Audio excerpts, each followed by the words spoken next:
The name Sushruta embellishes the walls of the Wellcome Library, along with those of other great innovators in medicine and science. He was a surgeon who lived 2,000 years ago in what is now India. Sushruta and his group were doing operations 2,000 years ago that were absolutely stunning. I mean, you'd think it was science fiction if we weren't sure historically that it was really that old. They were performing surgical operations that weren't discovered in Europe for another 1,500 years. Sushruta's original manuscript is long lost. This copy deals with many aspects of medicine, but it's best known for its instructions on the surgical repair of a severed nose. The need for Indians to develop surgery in this ancient time probably came from punishments that were inflicted on criminals who might have had their noses cut off as a very public warning and as a punishment.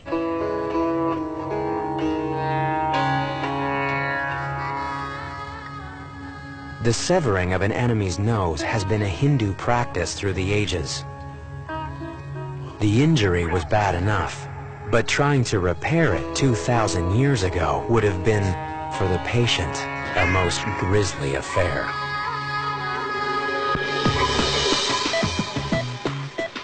Today, modern anesthetics make a nose reconstruction bearable. Jonna Ludwig will not feel a thing. We've cleaned up the defect and it's a little torn up.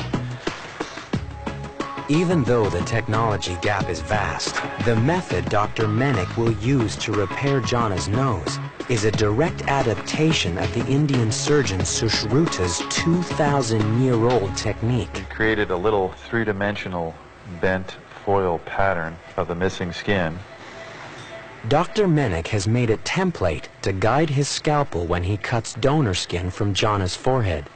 Sushruta basically did the same thing. They made a pattern of a leaf, placed it on the forehead, and then cut out an area of skin corresponding to what they thought needed to be replaced. Sushruta's manuscript is concise on how to do the job. So what he actually says in his own words from about 2,000 years ago is this: When a nose has been cut off, I shall describe to you properly how it can be repaired. First, you take the leaf from a tree and make a template the same shape as the nose.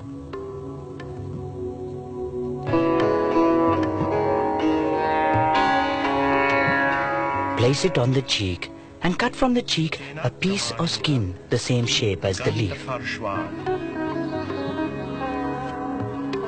Work carefully, but swiftly. In an age where there is no anesthetic, working quickly is very important because your patient is likely to be screaming. In fact, most of these surgical texts, the anesthetic is for strong men to hold the patient down.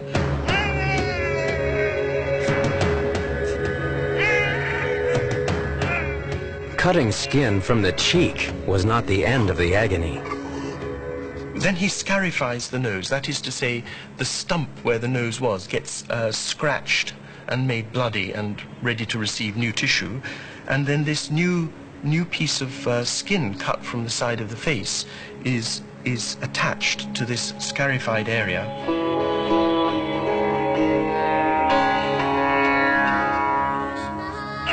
To complete the operation, Sushruta devised a way to allow the patient to breathe.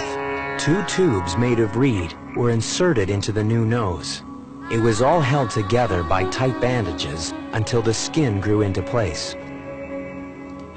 Sushruta ends by saying, the physician who can do this, who knows this technique, is fit to repair, to work on a king. Ya evam eva janiyat sa rajnyah kartum arhati. He is worthy to perform on a king. Sushruta's surgical innovation has influenced medicine through the ages. His techniques were adopted by travelers and taken west. The compendium that Sushruta created was well known in India, and it isn't until about the 7th or 8th century of the Christian era that we begin to hear that it's known in the Middle East and that there are Arabic translations of this work.